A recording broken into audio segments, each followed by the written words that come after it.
the way. Anyway, that's us being Muso. That's us being terribly Muso. I like that. Being Muso let's enough of that. Well, we are playing our favourite records. Well, it's nice to be able to talk sensibly without Carl interrupting with some gibberish. I mean, bless him. I don't see it. He's probably listening on Sky or something. Yeah, 864, channel 864, or around the world on xfm.co.uk. Get that in. Is that what you have to do? What do you do today? You just go into the website, do you? Go into the website, and click on. I never get things like that to work on my computer. Or you can go and check out the webcam, obviously, and see me in my camouflage gear. Yeah, you won't see me, will you? Now, so what do you do? Just go into the website, and what does it say? Play live online? Yeah, listen live. It's just like listening down the phone line? Yeah. I sound like I've come from the 1950s, exactly. don't I? You come from the 19th century. What's this? I'm not very... I was going to say something, but I can't. Can we just very quickly, before we move on, though, because I'm getting very excited about the Comedy Awards. Now, I know what you're wearing, and you've got a table with all your mates there. Is Jonathan Ross doing it again? Yeah, that's why it's my favourite. And I hate awards. I do honestly hate them, but this is actually an event because it's Jonathan Ross. It's just... Well, because I'm talking to someone about it, and I might mention it before, but we did an award ceremony. We went to an award ceremony last year where everything was sponsored by corporate groups, by businesses or by different. It was a kind of everything was sponsored, and I swear to God, the pudding was sponsored by Electrolux. Yeah. And I've never eaten a pudding before sponsored by anyone. And it was, it was a very odd affair. I thought that was very strange. Because it seemed as though corporate people had paid for a table so that so when we came out, some guy came on stage and said, well, we've got a lovely number, a wonderful collection of celebrities here this evening. Oh, do you remember that? And it was please be upstanding for your chairman, Tom O'Connor. Yeah. We were made to give Tom O'Connor a standing ovation. That's weird. We could give Tom O'Connor, former presenter of Crosswits, a standing ovation. We're talking about the cream of British TV talent, giving him a standing. Not that he doesn't deserve it. I'm sure he's a great entertainer. But I think Sir Cliff was there, wasn't he? See the back of the stage this week? I don't want to talk about it. It's too embarrassing. Right. Tom O'Connor's on there, thanking Mel Young, BBC for giving him a pie. Doctors. Yeah. I love that. He had to take out the whole. It's so sweet. He obviously spent the fee being paid for the show. He's just so pleased to be back on TV. What an advert! Yeah, a whole page thanking the BBC for having him back on TV. We're laughing, but it's going to happen to you in about a year's time. Exactly. Oh God. Anyway, I just want to know bad behaviour. Who do you think's going to behave badly this year? Because I don't think anyone. We've had, Well, we had the Barrymore and Clary, fisting and Barrymore throwing his monitor. That was funny. The Heron. What was she? There's not really any kind of wayward people at the moment, is there, in showbiz? In terms of entertainment comedy, there's no one who sort of seems to have a drug Steve, I'm worried about Ricky. Sadly. I'm worried that something might take hold. The devil may I think he's very careful. He's a bit careful, he's so... too tired. Yeah. Too tired. Shout and scream. You have been kind of coughing and wheezing throughout today. I had a fight, didn't I? Oh, we should talk about the fight. Yeah, we can't give the result. We can't give the result of the fight, but... I've got a cough. It's got a cough again. I'm scared I'm allergic to something. What if I'm allergic to... I was worried today that... What if you're allergic to wheat? Oh no, well that'd be terrible. But I was worried, what if I'm allergic to my cat? Get rid of it. Oh no. Well, it seems that easy, but... Well, it is that easy. It's right out the window. That's how I sort out that. I'm not a trained doctor, but that's how I sort that one out. I just like to apologise for any... But they always land on their feet, don't they, cats? They do. And it's got 9 lives, so if it lands on a spike, it'll be fine. Oh, don't. What happened to me? Because you can't laugh, because of the fight in the ribs. Oh, yeah, the ribs. I have to say, though, that I remember we were talking on the radio about what Ricky should come out to for the big match. For those that don't realise, Ricky at Christmas, there's a TV show on. Ricky, I don't know why, even to this day, why you agreed to do it. Nor do I. But he's doing a celebrity boxing match, fighting, and he was described at the beginning of the fight, Rick, I don't realise I don't know if you know this, he was described as entrepreneur, Graham Bovey. I don't know what that means exactly. Well, he does bits of business, actually. Businessman. Yeah, businessman, entrepreneur. Yeah. But what was I described as? Yeah, you were described as I think funny man. Oh, right. Something like that, or a comedian and actor. But Ricky came out to Mama Said Knock You Out by LL Cool J. Nice. I don't know whose suggestion it was, I think it might be mine, but it was blinding. And I noticed you were really, it was ludicrous, really. You came out in the shorts, you had the... Well, I was acting out. I know, doing it, but they were going, don't you laugh on my corner. And I think I overdid it, didn't I? Well, he was kind of prowling around the ring, staring everywhere, staring Bovi out and staring at the crowd out. And kind of looking really hard. Yeah. But of course he's got this ludicrous beer belly. So it looks like John Vegas is right. You know what Vegas do? Yeah. And Vegas looks quite sort of athletic. So he looks like he could actually be a boxer. Did you have like obviously the filming it for telly? Did you have the production crew saying like, stop, cut? Can you just do that? Throw that punch again? No, it's not fine. So it really wasn't I think people lose fights. I think they're going to see it's a real fight. It's unpleasant. I mean, it's actually an unpleasant. Okay, well I'll tell you what Carl said. Because Carl was there, and he said to me, I can't do his accent. He went, oh no, what nice. It wasn't nice. No, it was. Oh, I have to say, I was really kind of riled up by it. I've never been to a fight before, and I just was like, come on! I was like, smash his face! I was really shouting. I was just going. Shouting for me, no way. No, I'm shouting. Yeah, then I was trying to try and freak him. So I was shouting, kiss him, snog him, lick him, ask him out. I was shouting that in a vain attempt to throw someone, and it was extraordinary. But I tell you, I think you'd be better off like if they sort of brought back wrestling from the 70s. Wrestling would be fun. Big McManus. Yes. I think you've got more of a physique for I wrestling. think I'm too young for wrestling on British They were always television. about 65. I think I'm 58, one of them goes together. Yeah, but the outfits are fun. Oh, they can. Yeah, they've always been too tight, weren't they? Yeah, and it's always that kind of shiny, whatever preceded Lycra. I know, with just a little winkle. It's Little that winkle. little one runner with a little winkle in their tight shorts. Why were you looking? I've done you. Play record. I've done you. I'm not answers, please. I'm not one of them. You're not letting anybody know.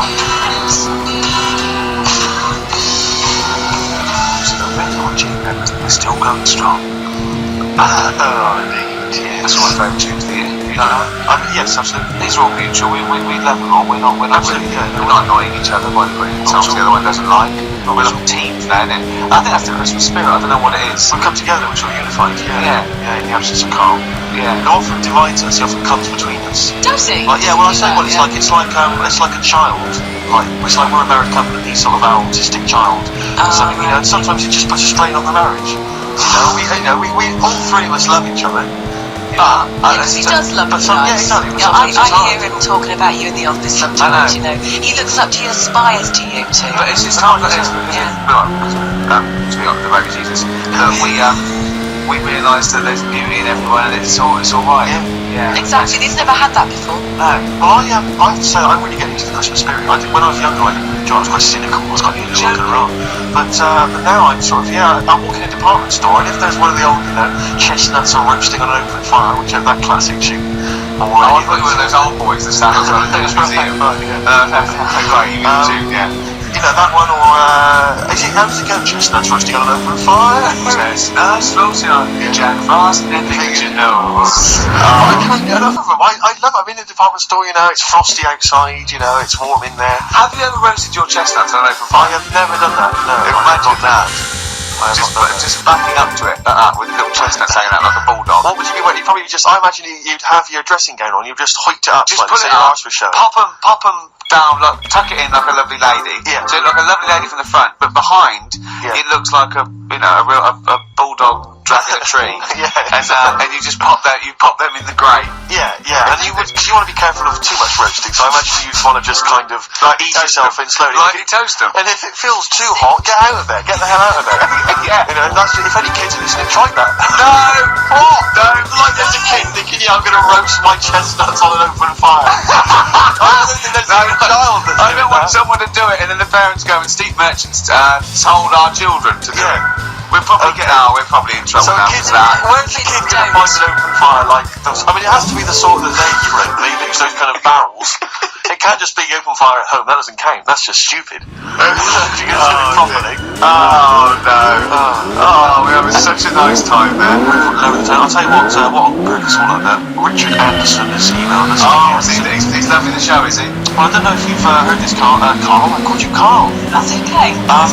I'm Claire. Pleased to meet you. Is it the Shane Daniels the stupidity? Yeah. It was the cut sound. Doesn't I call you Arthur? you Jack, wasn't it, last time? You called me, I don't know, but it was quite embarrassing. Claire, I'll be honest with you, Claire's quite a low-level woman. Yeah, I know. But yeah, Dickie Anderson, he's a guy, I'll be honest with you, he's not a big fan of the show. But he's what we get into really round. He says, dear Ricky, the more disappointing your show becomes, the more I seem to look forward to it. Now I see your face plastered across London. Is your show some sort of curse put on me by an old gypsy woman I've annoyed? You know, good point, Dickie, but but Miranders, as I call it. He can't listen now. I know what he's doing. Yeah. He's tucked him in. He's backing into the fire as we speak, and he wants to roast them until they spit. Oh dear. Thanks for listening. It's a Merry Christmas to you. And as you know, you've got a lot to look forward to because our first hour is always the best. So you're going to be loving it till 3 o'clock. Oh dear. What should you play? Well, this is I every so often I get sent a CD by a friend of mine, Harry, who just sorts me out with tunes. That's such a good idea. It is a great idea. Fantastic. And this is one that I think it came out this year. It's a Teenage Fan Club, and they teamed up with Jan Fair. And I think it's a mixed bag, the album, apparently, but this is one of the good tunes I'll leave to you. I'm afraid your CD isn't working. Oh, there it is. No. Oh, it's not me, Steve. Honestly, keep stopping. No, honestly. You're fiddling with buttons. No, come back again, look. You can't play that. Look, I didn't touch it. This never happens when Carl's here. It does. I'll tell you what I'm going to do. I'll swap it into another CD machine. Can we play Oasis? That's another one of my favourites. The Oasis back on form. Yeah, Rick, I'm not discrediting the tune. I just feel like. Oh, Steve's not. No, it was a good hour of radio, and it's just been. Actually, you're right. It's just gone 2 o'clock, and already. Yeah. Well, this doesn't bode well for the Common Wars. This is a good anthem. This is a good Britpop anthem. Old Noel back on form with the old singer-songwriter. This is Little by Little, and Oasis. He's a giant. He's like a giant. And he's a giant. And starts off little and gets bigger. So by little by little, but bigger by bigger, I call it. Yeah, well, that's what makes you genius. Oasis, Little by Little. Well, which make played some great tune. I'm going to do it. No, I was thinking next to it, just XFM 104.9. Yeah. And playing it on Sky. Was it on Sky? Oh, channel 864. Ricky, if you're listening, they can't see on the webcam. You just stick a leg up or something, just so is his foot. Yeah, was it just on you, is it? But they can't see me because I'm in camouflage, so it's not a very interesting picture. I can't wave to you. Yeah. Does anyone log on online? I don't know. How does the webcam look? I've not ever seen on a webcam. Is it just kind of, because normally aren't they kind of really sort of well, I'll show you. I'll get up what we got. Does it take pictures like a digital camera? It's every 15 seconds it updates. Right, okay. You get a still picture. Still, is it right? I see, okay.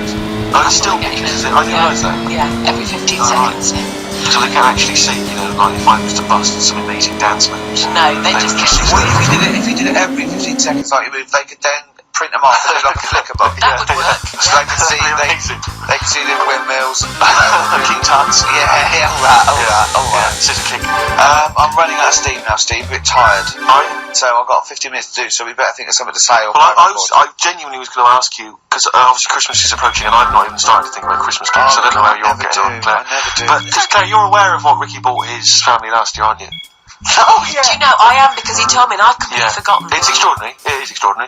I mean, how much thought went into it? I was pressed for time. How many kids were there? How many people were there? This is it. I've got a big family, okay? Well, not big, but I mean, they've got lots of kids. So I'm sort of youngest in my siblings, and so they've got kids ranging from like 30 to babies, and there's about 15 of them. And you buy them all? Yeah, I'll try and get them. All nice. So what is it? Wait. So I got a lift down. And I thought, what can I get? I thought, I can't just give them the money. I'll stop you there straight away, if I may. What? You notice he's on the way down for Christmas Day. Oh, right, so he's on the... Oh, right. He's on the way down. This is when he starts... Boxing Day. So this is when he starts to think about buying them a gift. Yeah. On you go. So I was getting a lift, and that was going to lift down. So just before we got there, I just ran across the road to the 7-Eleven. Got 200 quid worth of scratch cards. Scratch cards. Bear in mind, I think you were describing the family then. I noticed some of them you described as babies. Well, I mean, yeah. So, children. They use the children, the gambling cards. But that's lovely. They get 10 each, so they get won thousands of pounds. A lot of them were disappointed when they won nothing. But I said, kids, that's the gamble. That's the risk you take when you receive a gift from me. The great thing about getting Some of them won. Some of them win. No one laughing. But the great thing about getting kids hooked on gambling as a Christmas gift is it's the gift that keeps on giving. Yeah, and throughout your adult life. it gives and it takes. That's fair. I don't hand them to children. I hand them to the parents. They choose to do them. They can distribute as they want. Yeah, sure. So what are you going to do this year, Ricky? How are you going to top that? Yeah. 300 quid worth of scratch cards. It's got a bit of money now, but It's the most thoughtless. And the office. I keep it by memory. I think they might be getting the office with size. So that's I want to send it up with value. Oh dear. I know, that's pretty bad. So have you seriously considered it this year? Is it? No, I'm going to go shopping. I'm going shopping probably. Yeah. If you want any help, I am the queen Did you take of the small shopping. roulette wheel down there, weren't you? Genuinely, didn't you buy like a roulette wheel? No, that's down there from when I got it when I was about 10. Oh right. And sometimes I'm the banker. I always win. Yeah, of course. So they've got to learn a lesson. The banker always wins. It's a valuable lesson when they lose money to me. You should just get on this year and just say, basically, I went to a casino, I put £10 chip on for everyone, and the extra win you lost. Yours came in. Yours was a donkey. But Steve, what about you then? Because I mean, you don't like shopping, Well, do it's you? not that I don't like shopping, it's that I've got no ideas. You know, I'm running on empty with my parents. They don't appear, as far as I can make out, they don't appear to have any hobbies. No, And they as like you was before, my You don't grandparents. like wasting money. I'm not being funny, but you don't like wasting money either, do you? Well, I don't like wasting money, no. But I like to buy something practical for people. I like something which is going to last, something that's value for me. I don't like novelty gifts. Yeah. No, And I think I'll be this wrong. I've mentioned to you that my grandparents spend all their time in bed. So there's only so many kind of, sort of bed socks you can buy, and ointment from, bed blisters and so on before you run out of ideas. What about some of those novelty teeth? Because that would be, a nice jerky present, and they could probably come in useful for chewing the broccoli. Yeah. Oh, do you know what would be nice? One of those. No, I'll tell you when. No, those sort of travel pillows. So when you're travelling and your head sort of falls down like but they travel from vertical to almost. when they're sitting up in their bed. Get One one of of them those beds that pillows. come up. You're not made the money. What do you about? Like Thora Hurd's bed. Thora Hurd's bed. She's just her feet ever touch the ground now. Do you know what I mean? Though? No, She goes shopping in one of those little trolleys. She goes straight into her room. She's up the stair lift. She gets lowered into the bath. yeah. It's terrible. I'm just lazy. I mean, I tell you that, but I mean, Well, there's a whole like. But yeah, if you're earning the kind of money that that Hearn is on, Wow. with her shopping With her praise green wrapper under the same money She was from at the Comedy Awards last year, wasn't she? Well, she don't give her an award. She's upstairs like a greyhound. She can move then. Yeah.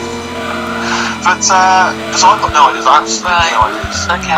But any suggestions? What are you going to get your family? You've already Well, thought it through. no, I they obviously can't tell you because they will be listening. Right. But they're all outside at the moment because my family are coming to meet me after the show, and we're going to swap presents then because Okay. outside Are there any in Office Leicester DVDs? Square. No, I haven't. Books? No. Because I should point out that the Office DVD is currently available.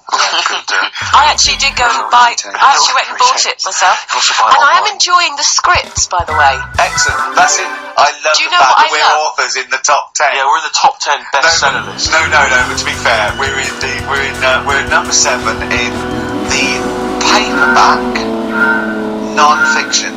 Now I don't understand how that can be non-fiction. Yeah. Because it's the transcript from a made-up. Yeah, it's not a real documentary. Exactly. Yeah. But we're being these poor people. But we're officially best-selling authors. My favourite bits are the emails at the start. They are I long. mean, a lot of people don't know what you're talking about, Joe, but of course if they pop that to watch the show. So it feels like, Nice. I like this. Can we have some more music now? Let's have there's a street. Streets. It's not spreading the albums of the year. That's the album of the year. This is We Becoming Heroes. I think the last thing Dynamite needs to. Oh.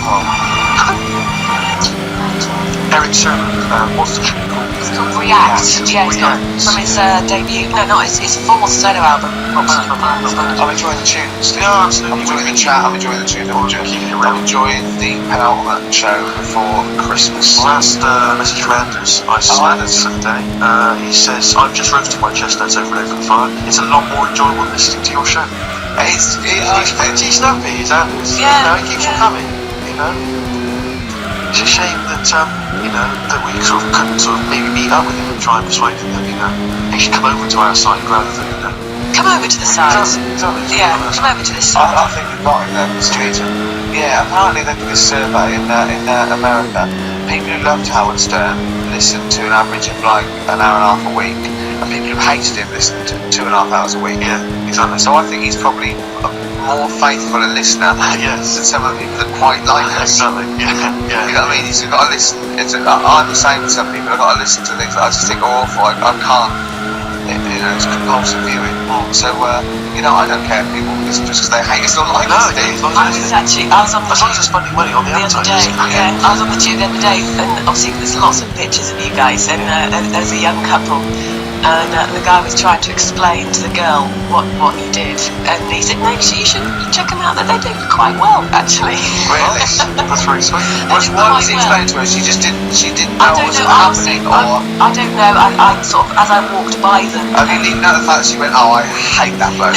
No, not at all. No, because I would say that because that would be quite. He had some Germans laughing at him on the tube. Yes. You don't think of that? Obviously Ricky doesn't travel on the tube anymore. He's too rich for that. I never did. I always thought it was beneath me. Sure, but I used to walk everywhere, didn't you? But I'm still forced to take the tube and sat on the tube, and it pulled up, and outside the window, just happened to be on the station, was one of the posters with us. So I was kind of there, not realising it was behind me.